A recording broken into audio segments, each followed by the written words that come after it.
एक बार एक तैमूरलंग नाम का एक मुसलमान लोहार था।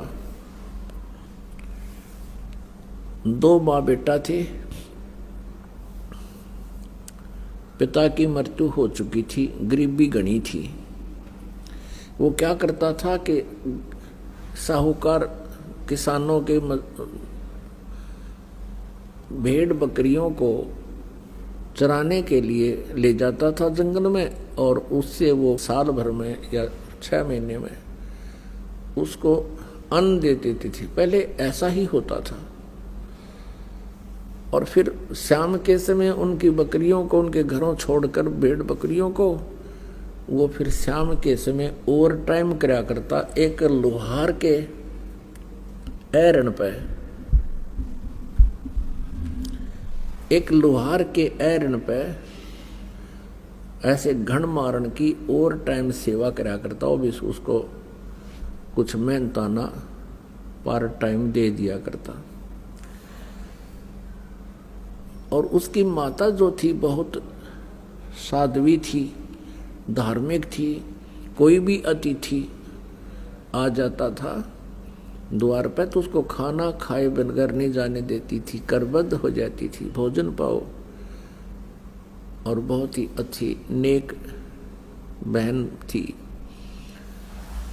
एक दिन क्या हुआ कि तैमूरलंग जंगल में भेड़ बकरियां चरा रहा था। उसने खाना खा लिया था, 1-2 रोटी जैसी गर्दन ले गया था, वो खाना खा चुका था।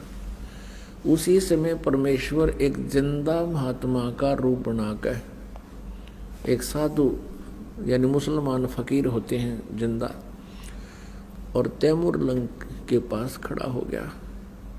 तैमूरलंग ने कहा, महाराज अभी अभी मैंने खाना खाया है, भोजन की सुनाओ। परमात्मा ने कहा, भाई भूख लग रही है। भूख लगी है। कहने लगा, भगवान आप यहाँ बैठो, अभी साथ में गांव है, यही हमारे निकट ही घर है, ये साथ ही, और मैं अभी खाना लेकर आता हूँ।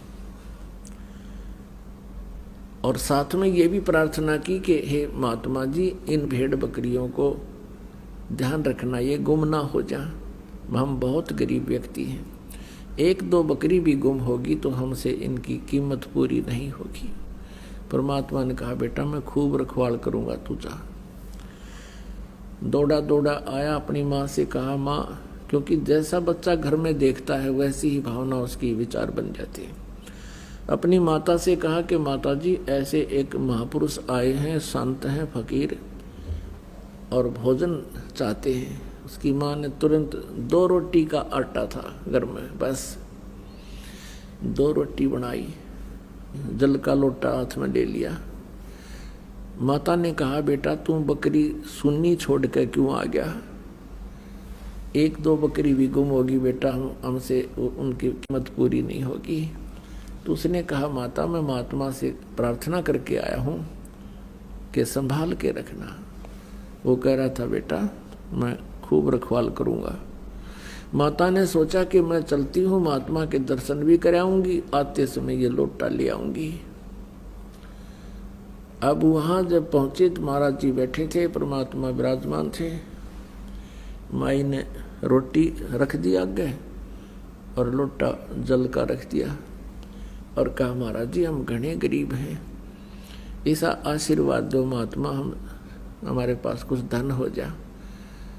परमात्मा रोटी खाने लागे। 1 रोटी खाई थी दाता ने, इतने में माई ने 6 बार प्रार्थना कर दी, हे भगवान हम घने गरीब हैं, हे परमात्मा हमें कति रोटी भी ना मिलती, कई बार थे, कुछ दया बख्शियो, कुछ आशीर्वाद दियो। खाना खा के और पी के पानी जल मालिक ने वहाँ बेल, या जैसे बकरी बांधन की बेल होया करे,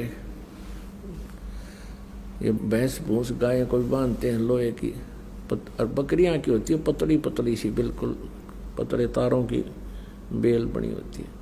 वह बेल उठाई, वह चैन, और उसको 4 बार मोड़ लिया इतनी रहेगी वह, और खड़ा होकर उसके पुत्र के उस तैमूर लंग का परमात्मा ने पीठ में यूं करके 7 1 2 3 7 मारी, और फिर 2 मारी, फिर मारी लात और मुक्के।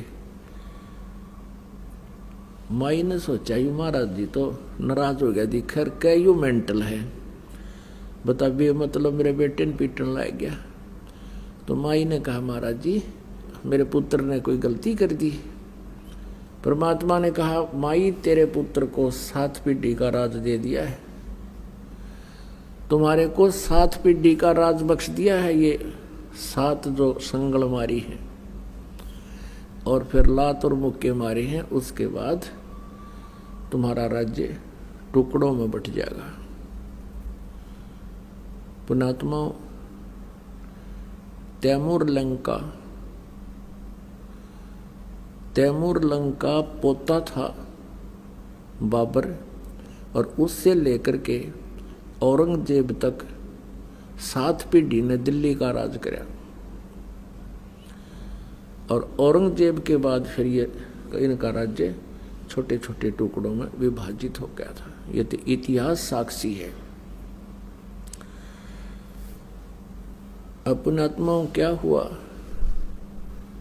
अम्माई ने सोचा ये तो सचमुच कोई वैसे ही कोई पागल सा आदमी है, ये ऐसी बात कह रहा है, तेरी 7 पीढ़ी का राज दे दिया, समय पर टूक नहीं, कोई बात नहीं, शांत होकर आ गई अपने घर पे हमने। अब क्या हुआ कि कुछ दिनों के बाद तैमूर लंग ने क्या देखा कि उसी अक्षेत्र का एक राजा